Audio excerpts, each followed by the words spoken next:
जयकारा गुरुदेव का। 2025 विशुद्ध वर्षा योग चतुर्मास के अंतर्गत पूज्य अरिजीत सागर जी महाराज का चौमासा डीमापुर में हो रहा है। आज की शाम को मंगलमय बनाने के लिए मैं हमारी कमेटी के सदस्यों से निवेदन करूंगा, कार्यकारिणी सदस्यों से निवेदन करूंगा और समाज के सभी लोगों से निवेदन करूंगा कि आकर के आचार्य विराग सागर जी महाराज के चित्र के समक्ष दीप प्रज्वलन करेंगे। और महिला समाज से निवेदन करता हूं कि आप लोग आचार्य विशुद्ध सागर जी महाराज के चित्र के समक्ष पहुंचकर आज दीप प्रज्वलन करेंगे। शीघ्रता करें, समय बहुत कम है। पूज्य गुरुदेव को भी सुनना है अभी। हेलो ओम भैया साउंड वाले सब जैसे करना। वात्सल्य धारी करुणा प्रसारी आचार्य विराग सागर हमारे। वात्सल्य धारी करुणा प्रसारी आचार्य विशुद्ध सागर हमारे। संगाधिपति चरियाणी हारे संगाधिपति चरियाणी हमारे आचार्य। श्रीमती पूनम देवी पाटनी से निवेदन करता हूं कि वो आएं और आज का मंगलाचरण करके आज की सभा को प्रारंभ करें। श्रीमती पूनम देवी पाटनी।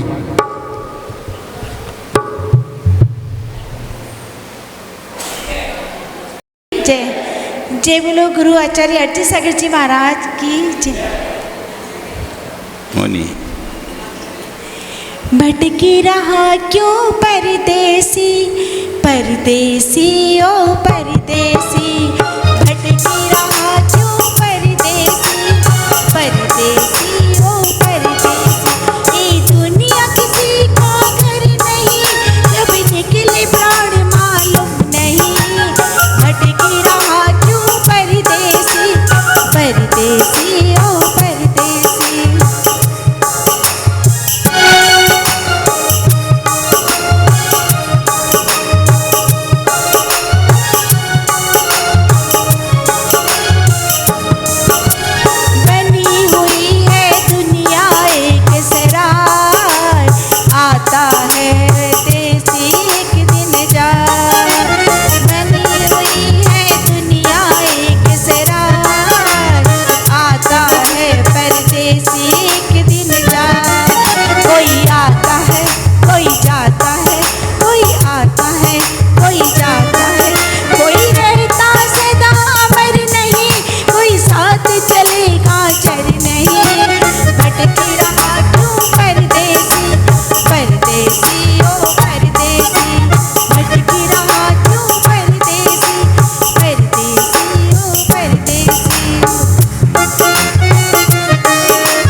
याद करो पापों से डरो, कुछ याद करो पापों से डरो। ये जगह किसी का घर नहीं, कब निकले प्राण मालूम नहीं। भटकी रहा क्यों परदेसी परदेसी ओ परदेसी। भटकी रहा क्यों परदेसी परदेसी ओ परदेसी।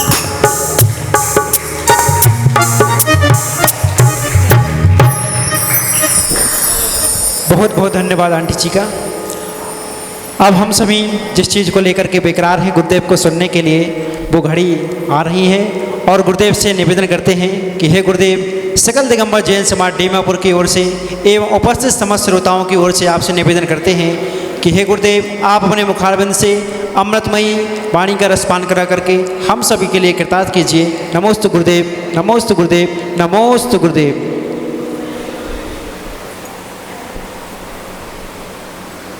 ओम नमः सिद्धेभ्यः।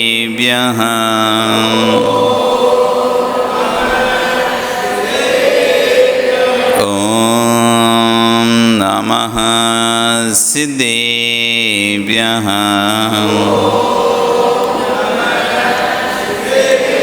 तिर्यणि खग्गिणाये रुतारी मोय सिर सिरणी बिहू आयरी राव बसियो परवादिन्यो भव्य जी लोई नमो अरियंताणं नमो सिद्धाणं नमो आयरियाणं नमो वज्रायाणं नमो लोये सविशा।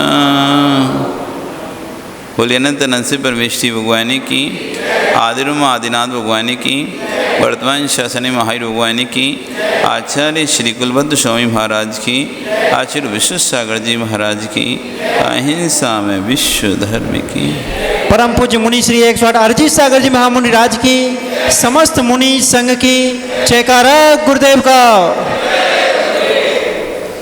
बंधु, वर्तमान शासन न्यायिक वर्धमान स्वामी के शासन में तीर्थंकर प्रभु की चरण निश्रा में बैठकर हम सभी जिन देशना का श्रवण कर रहे हैं,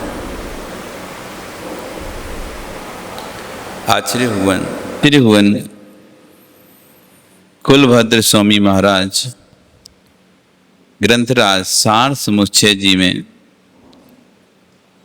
द्रव्य ज्ञायक स्वभावी भगवान आत्मा के निर्विकार निर्विकल्प दृष्टि को दिखाने की जहाँ चेष्टा कर रहे हैं, तो वहीं आचार्य भगवान अपना प्रवचन के माध्यम से उन बातों को जो कि जटिल हैं, कठिन हैं, बुद्धि से परे हैं, समझाने का प्रयास कर रहे हैं।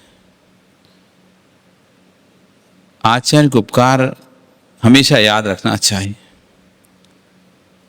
समय समय के अनुसार आचार्य ने भगवान की वाणी को सरल सरल सरल किया।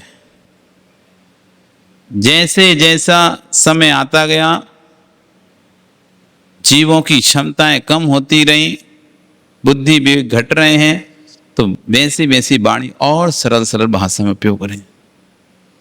जैसे आपके घर की लाइटें, पहले 100 वाट का बल्ब चलाते थे, असो जी जलाए 100 वाट का बल्ब, 200 वाट का 100 वाट का बल्ब जलाते थे, तब जाके तुम्हें लगता है कोई प्रकाश हुआ है। जब तक 200 वाट का बल्ब नहीं जल जाए घर में, तब तक लगता नहीं था कोई बल्ब जला है। वो 60 वाट 50 40 वाट के बल्ब भी काम नहीं करते थे। बड़ी फंक्शन है तो क्या जलाते थे, बड़ा 200 वाट का। बिजली खूब लगती थी, लेकिन लोगों को बिजली अब इतनी अफोर्ड नहीं कर पा रहे, बिल नहीं भर पा रहे, तो धीरे धीरे करके सरल सरल 40 वाट में उतनी रोशनी दे दे रहे, धीरे करके 10 वाट में इतनी रोशनी दे दे रहे, 15 वाट के आते हैं बल्ब, ऐसे लगते हैं 100 वाट के जल रहे। क्यों? आप अब इतना बिजली का बिल अफोर्ड नहीं कर सकते, बहुत बिल आने लगा, तो आप धीरे धीरे धीरे वोल्टेज उसका वाट कैसे करते जा रहे हैं, कम करते। अब एलईडी आ गई, एलईडी छोटे छोटे दाने, अभी देखो ये जल रही कितनी कितनी तेजी से,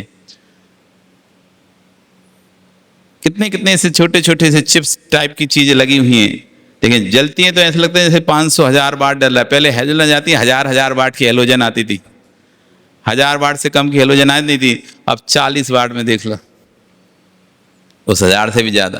तो जैसे जैसे व्यक्ति को अफोर्ड नहीं कर पाता, तो और कम कम सस्ता सस्ता सस्ता सस्ता, कम वजन वाला कम पैसे वाला सामान आता चला जाता है। ऐसे हमारी बुद्धि भगवान की वाणी जो 1000 वोल्ट का करंट था, उसको अब सहन नहीं कर पा रही हमारी बुद्धि, अब चढ़ते ही नहीं दिमाग में। अब तुमसे कहें निर्विकल्प निर्विकार दृष्टि, ज्ञायक स्वभाव, टंकोत्कीर्ण भगवती आत्मा, कुछ समझ में आ रहा है कैसे? क्या ही कह रहे हैं मेरा, कुछ नहीं समझ में आ रहा है। मगवा बिडूजा टीका हो रही है। तो एक व्यक्ति मगवा शब्द का अर्थ पूछने संपत के पास आया, उसे मगवा शब्द का अर्थ नहीं पता था। मगवा शब्द का क्या अर्थ होता है उसे नहीं पता, वो संपत के पास आ गया पूछने, भैया मगवा शब्द का अर्थ करो। अब उन्होंने मगवा शब्द का अर्थ किया तो बिडोजा, मगवा का अर्थ तो बिडोजा, और कठिन कर दिया। अब मगवई तो समझ में नहीं आ रहा, तो बिडोजा क्या समझ में आएगा सामने वाले को। ऐसा समझाना था कि जिससे कि उसका अर्थ समझ में आए। तो मगवा शब्द बिडोजा टीका, मगवा का मतलब होता है देव। क्या होता है? देव। अब सामान अर्थ बता देते देव तो आदमी जल्दी समझ जाता ना, अब बिडोजा कर दिया उसा। तो ऐसे ही हमारे बुद्धि विवेक इतने क्षीण हो गए, अब हमको सामान्य शब्द अर्थ तो समझ में नहीं आ रहा है, विशेष अर्थ क्या समझ में आएंगे। इसलिए आचार्य को उपकार है और सरल करते चले जा रहे हैं। आज आचार्य विश्वनाथ साहब महाराज जी ग्रंथों के माध्यम से हम भगवान की वाणी को इतनी सरलता से, आचार्य की देशनाओं को इतनी सरलता से समझ पा रहे हैं। आचार्य कह रहे हैं कि जितने विकार हैं वे राग द्वेष में हैं। राग द्वेष का मूल स्रोत परिग्रह है। जितने भी विकार हैं, जितने भी परिणाम खराब हो रहे हैं वो राग द्वेष के कारण हो रहे हैं। और राग द्वेष किसके कारण हो रहा है? परिग्रह के कारण। परिग्रह ही राग द्वेष का जनक है। चाहे बहिरंग परिग्रह छोड़ भी देगा और अंतरंग परिग्रह नहीं छूटा तो मन में राग द्वेष की सारी विषमता का हेतु क्लेश, कष्ट, दुख, अशांति का मूल कारण परिग्रह में आत्मबुद्धि। घर में आपका, एक घर में आप 5 भाई रह रहे, 6 भाई रह रहे, 6 भाई रह रहे, बंटवारा कर दिया। बंटवारा कर दिया, पिता ने जिस तरह से उनको ठीक लगा सबको उस हिसाब से बराबर हिस्सा दे दिया। ये तुम्हारा हिस्सा है, तुम्हारा हिस्सा, तुम्हारा हिस्सा। लेकिन जो संतुष्ट नहीं है, जो संतुष्ट नहीं है वो हर समय दुखी है। मुझे वो मिलना चाहिए था, मुझे ये मिलना चाहिए था। अब भाई से बात नहीं कर रहा, वो दूसरे से। दिया पिता ने, उसने तो नहीं दिया। पिता रजिस्ट्री पे लिख के गया, रजिस्ट्री बना के गया, मतलब क्या बोलते उसे, वसीयत।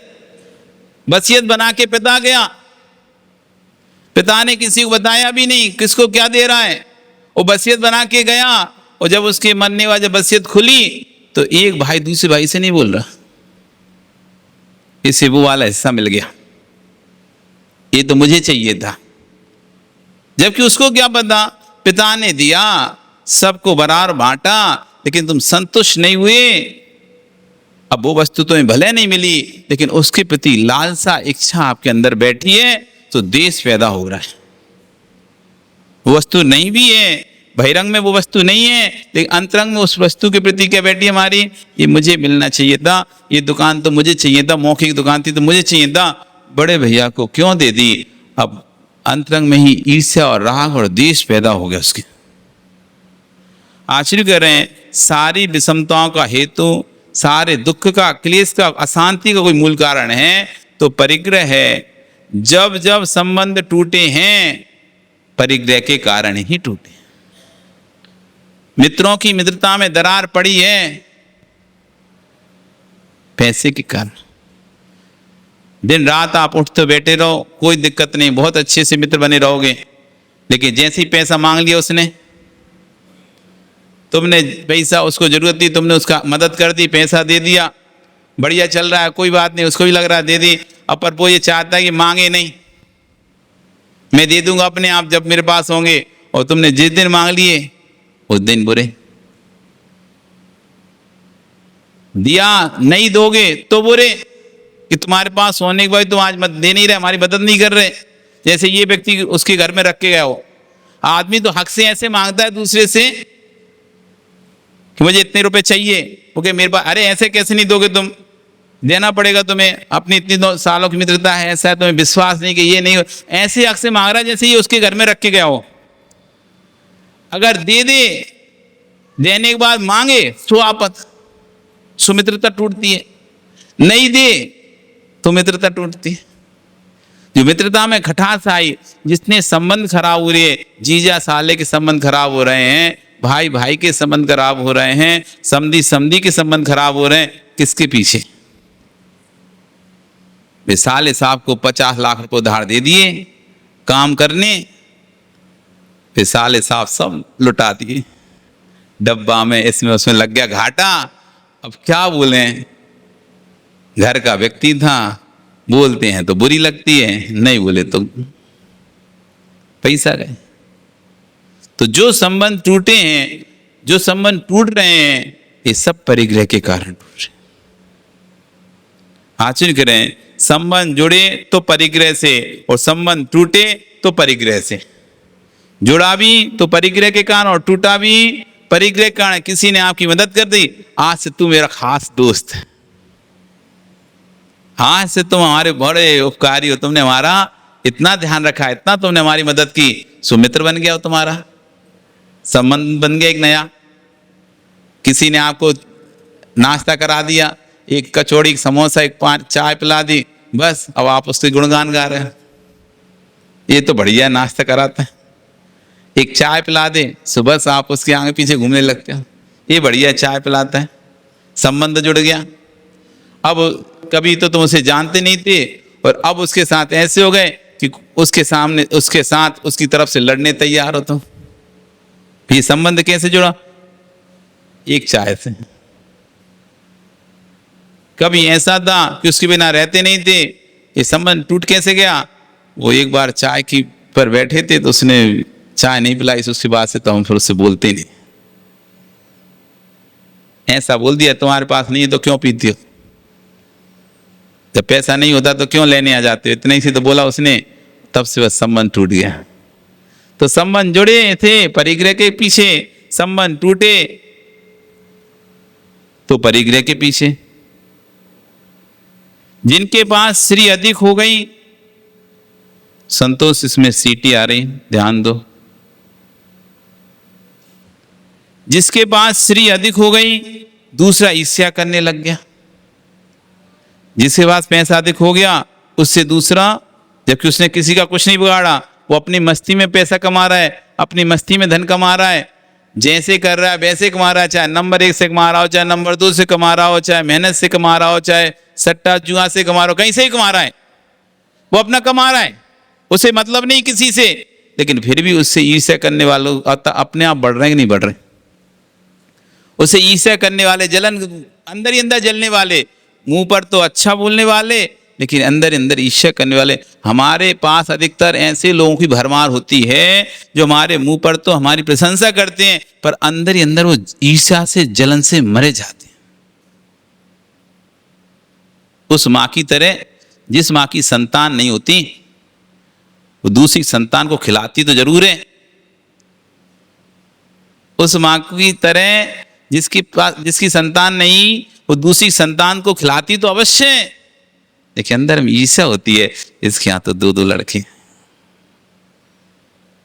अपने घर में अपने पति से लड़ती है, क्लेश करती है, और दूसरों की संतानों देखकर अंदर से ईर्ष्या से भर जाती है। इसके इतनी सुंदर संतान कैसे हो गई, इसका इतना अच्छा बच्चा कैसे है, इतना आज्ञाकारी कैसे इनका बच्चा, इतने पढ़ने लिखने वाला बच्चा कैसे इसका, मेरा तो कैसा है, या मेरे तो है ही नहीं है तो ऐसा है। और दूसरी संतान को देखकर ईर्ष्या पैदा हो जाती है। जिनके पास श्री अधिक है, उनसे, जिनके पास श्री अधिक हो गई तो दूसरा ईर्ष्या करने लगा, उसके संबंध टूटने लगे। और जिसके पास श्री अधिक है, उससे तुम्हारा राग बढ़ने लगा, तो तुम संबंध जोड़ने लगे, भाई इससे बना के चलो, इस पास पैसा बहुत है, अब इसको दोस्त बनाओ, अब इसके पास तो कोई पैसे नहीं, छोड़ो इसे, ये पैसा वाला है, इससे संबंध बनाना चाहिए, इससे रिश्ता बनाना चाहिए। बेटी की भी शादी करते हो, क्या देखते हो? इसका स्टेटस अच्छा है, पैसे वाला है, कभी जरूरत पड़ने पर काम में आएगा, पैसे वाला है, इसका स्टेटस अच्छा है, अच्छा पैसा है, कभी जरूरत पड़ने पर ये काम में आएगा। संबंध जोड़ना चाहिए। बेटा अच्छा है, संबंध जोड़ना चाहिए, पैसा भी अच्छा है। पहले देख रहे थे बेटा अच्छा मिल जाए, तो 2 बेटे मिल गए तुमको अच्छे, एक के पास पैसा था और एक के पास पैसा नहीं था, पर दोनों ही अच्छे थे। अब कौन से जोड़ोगे तुम संबंध? दो कुंडली आई आपके पास, एक के पास अनाप शनाप पैसा है और एक के पास ठीक है खाता पीता है, पर लड़के दोनों ही अच्छे हैं, लड़के दोनों ही अच्छे हैं। अब आपको संबंध जोड़ना है, किससे जोड़ोगे? हैं? किससे? क्यों? क्या राग है उससे? उससे क्या राग है? पैसा तुम्हें चाहिए ना, इससे चाहिए ना उससे चाहिए था, फिर राग क्या था? ये पैसा वाला है, भविष्य में आगे काम में आ सकता है, ये काम में आएगा, जब इसको जरूरत पड़ने पर इससे अपनी मदद भी हो सकती है। जिसके पास श्री अधिक है उससे भी तुम्हारा राग बढ़ता है, जिससे मैत्री भाव प्राप्त कर लो, इससे जो मिलेगा परिग्रह है, वे अंतरंग में प्रवेश करके देखो। आपको लग रहा है कि हमने तो कुछ संबंधी जोड़ा है, लेकिन अब आप अंतरंग परिग्रह में प्रवेश कर चुके हो। अब आपको उसका परिग्रह, उसकी संपत्ति दिखाई दे रही है, ये मुझे मिल जाएगी। इसके कोई बेटा नहीं है, बेटी हैं, एक ही बेटी है, इसकी बेटी से ही शादी करेंगे। क्यों? बाद में तो सब दामाद का। पिता के जाने के बाद, बेटी के पिता के जाने के बाद पैसा किसका? प्रवीण साला है, नहीं है, है ना? तो जिनके साले नहीं होते क्या सोचते हैं? सही बताओ। जिनके साले नहीं होते उनसे जब तुम बात करोगे, अरे ससुर की संपत्ति तो अपनी है, कहाँ जाएंगे, इनके कितने साल रहेंगे, इतने साल जिएंगे, उसके बाद तो सब हमें ही मिलनी, इसलिए तो शादी करी थी, कोई साले का टेंशन नहीं, सारी अपनी। तो आचार्य कह रहे हैं कि जैसे ही संबंध जुड़ता है अंतंग परिग्रह बढ़ जाता है। अब कष्ट प्रारंभ हो जाता है। यदि वो किसी को गोद ले ले,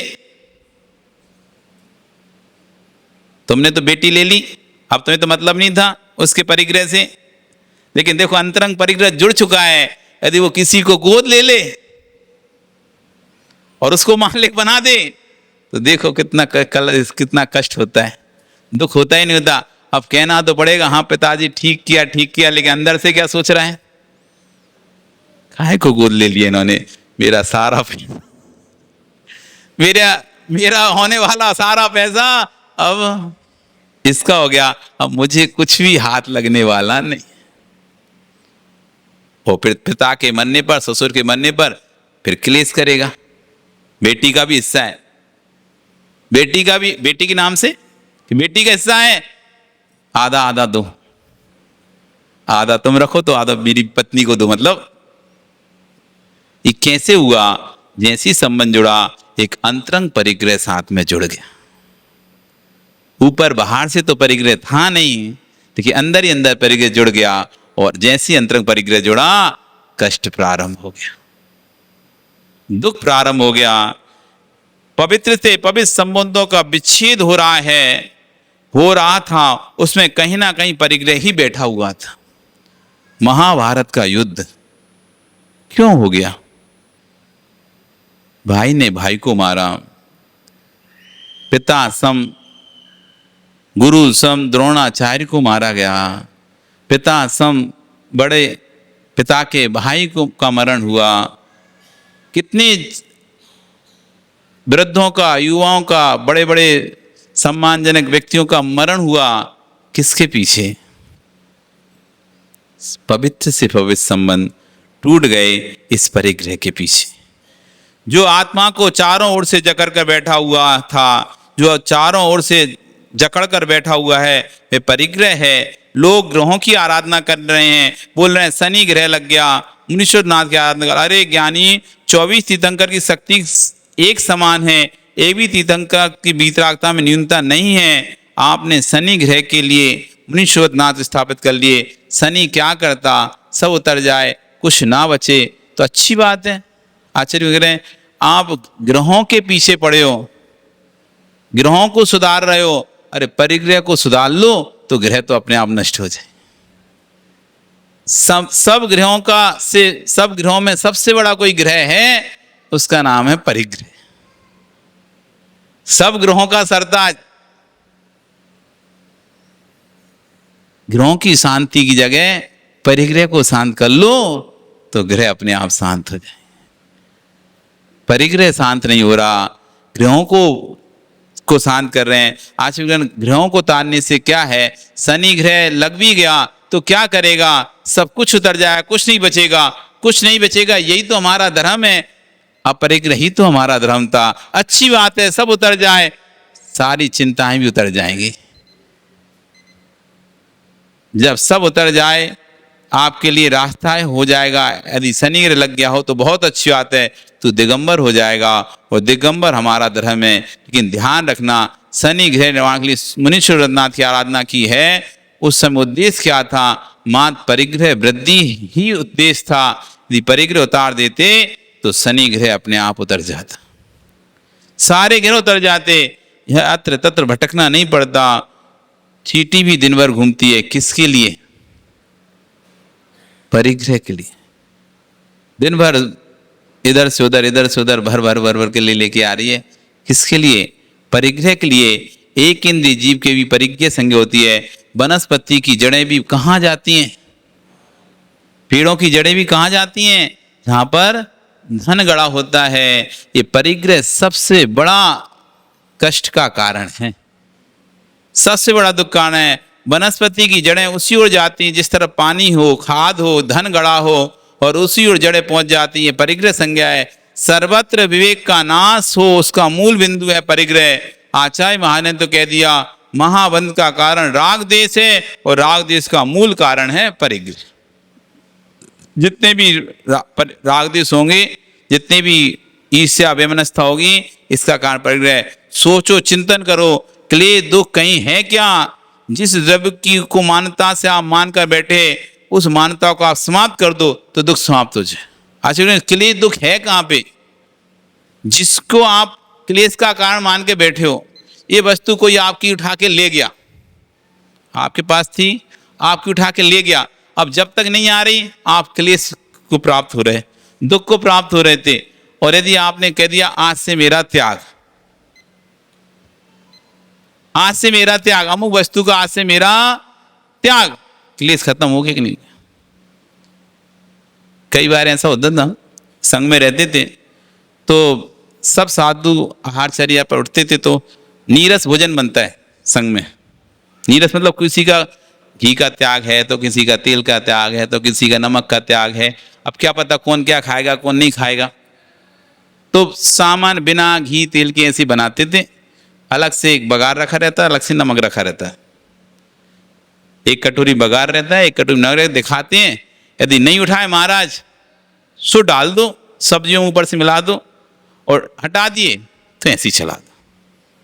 तो कई बार क्या होता था, श्रावक नमक दिखाता था, दिखाता तो था पर डालता नहीं था। क्योंकि कई बार क्या होता है, दिखाने वाले कोई और होते हैं और आहार कराने वाले कोई और ही होते हैं। बड़े बड़े संघों में क्या होता है, अब आप आए, प्रदीप जी एक थाली लेकर आए, ये महाराज को दिखाए, अच्छा ठीक है ओके, और पता चला अब दूसरे महाराज को वही थाली लेके चले गए, हाँ महाराज ये सामान है, ठीक है, उन्होंने कहा हटा देना, उन्होंने कहा ये हटा देना। पता चला कि कोई की सामान ने कोई चीज हटा दी, कोई जले कोई हटा दी। अब जिनने नमक हटाया था तो उनके में रख दिया नमक, और जिनने नहीं हटाया था उसमें नहीं रखा नमक, अथवा दोनों में नमक रख दिया। अब वहां पर जिसको दिया चलाने वाला, वो थाली पकड़ खड़ा है, उसे समझ में नहीं आ रहा कि नमक रखा है तो डालना भी तो पड़ता है, रखने के लिए थोड़ी ना रखा है, उसमें दिखाना भी पड़ेगा, डालना। वो रखा है सामने पर डाल नहीं रहा, सामने रखा है डाल नहीं रहा, और तुमसे एक गिलास नहीं खा रहा है बिना नमक के। अब बताओ कैसा भाव आएगा, परमेश्वर डाल कहाँ ही रहा, डाल तो दे, जब रखा है तो डाल दे, डाल क्यों नहीं रहा, डाल क्यों नहीं रहा। ऐसे संक्लेशित परिणाम होंगे। और यदि तुमने देखा एक दो गिलास खाए और तुम्हें समझ में आ गए कि अब ये नमक डालने वाला नहीं है, इसकी बुद्धि चल नहीं रही, विवेक नहीं ज्ञान कर रहा, और ये डालेगा ही नहीं नमक अब तो, और आपने उसी समय निर्णय कर लिया आज मेरा नमक का त्याग, आज मेरा नमक का त्याग। अब वो नहीं भी डाल रहा है, अब तुम्हें संकलेशता नहीं हो रही। अभी तो डाल नहीं रहा था इसलिए संकलेशता हो रही थी, क्योंकि लेना था, हमें लेना था और सामने वाला दे नहीं रहा था। जैसे घर में एकासन जब आप करते हो, पर्यूषण आएंगे एकासन करोगे और मौन से खाना खाओगे और तुम्हारी देवी उधर रखा होगा सलाद पापड़ और तुम्हें चाहिए होगी पापड़, अब वो दे नहीं पापड़, तो कैसे मुंह मिसमिसाते तुम, तालियां बजाओगे, ये करोगे, सारा करोगे, मान लो ना समझे सारा, तो अंदर ही अंदर गुस्सा आएगा, समझ नहीं रही पापड़ चाहिए। खाया पापड़ ना, बिना पापड़ के नहीं खाते ना तुम लोग, अचार पापड़ चाहिए पड़ता है। और कोई ना दे और सामने रखा हो और तुमने ले लिया मौन खाने में प्रकाश, फिर क्या होगा? और तुम्हें चाहिए, अब क्या करोगे तुम? इशारे करोगे और सामने वाला इशारा ना समझा तो कभी कभी ऐसा था मांगने से इशारा का तो उठा के ले जाता। आपने किया ले आओ तो समझा कि ले जाओ, ले जाओ, तो जो नहीं चाहिए थी वो छोड़ के नहीं, जो चाहिए थी वो ही ले जा। तो और क्लेश तुम्हें होता है। अब ऐसे समय में यदि अपने क्लेश को शांत करना है तो क्या करोगे? वस्तु तो मिली नहीं रही, प्रत्यक्ष ज्ञान, आज से मेरा प्रत्यक्ष ज्ञान, खत्म क्लेश। उधार ले गया पैसा, अब दे नहीं रहा, 1 साल निकल गया, 2 साल निकल गए, 4 साल निकल गए, 10 साल निकल गए, 15 साल निकल गए, पैसा के चक्कर में कि अब देगा अब देगा अब देगा अब देगा, जूतियां घिस गई, चुप्पल घिस गए, सब घिस गए, मोजे घिस गए तुम्हारे पैसा मांगते मांगते। लेकिन सामने वाले को स्पष्ट उसको तब तुम्हें समझ में आएगा उसको देना ही नहीं है, पर तुम कागज पे लिखियो, जब जब वो कागज पलटते हो क्लेश होता है। जब जब पन्ना साल में एक बार बदलते हो ना, लेजर खाता भाई, तो बाकी निकालते हो, बाकी से एक आदमी बाकी निकालने का तूने 10 बार लेजर बदल दिए, तूने मांग मांग के ऐसे उसने फोन उठाना बंद किया, तुम्हारा नंबर ब्लॉक कर दिया, मिलना ही बंद कर दिया, सब प्रकार से तुम्हें पूरा अविश्वास है, ये पैसा देने का मूड नहीं है, पर आप तो लिखे रखे हो। तो जब जब उसे देखते हो मेरा इतना पैसा डूब गया, मेरा इतना पैसा चला गया, क्लेश होता है ना, दुख हो रहा है, पेज फाड़ दिया, हटा। जब दिखेगा ही नहीं प्रत्यक्ष ज्ञान, अब मुझे पैसा मांगना ही नहीं है, अब मुझे पैसा चाहिए ही नहीं है, ये तो है नहीं रहा। 10 साल हो गए, प्रयास भी बहुत कर लिया, सारे प्रयास फेल हो गए, अब पैसा मिलना ही नहीं है, तो क्यों हम संकलेशता करें? पेज फाड़ के फेंक दिया और प्रत्यक्ष ज्ञान कर दिया, क्लेश खत्म, मुझे चाहिए नहीं है पैसा। वहां से दुख था कहां? परिग्रह को मैं आत्मबुद्धि थी, मेरा है, तब तक दुख था, आज से मेरा नहीं है, दुख खत्म हो गया। आपका समय हो गया, कल फिर आओगे, पर आ रही तो सुबह आ जाना।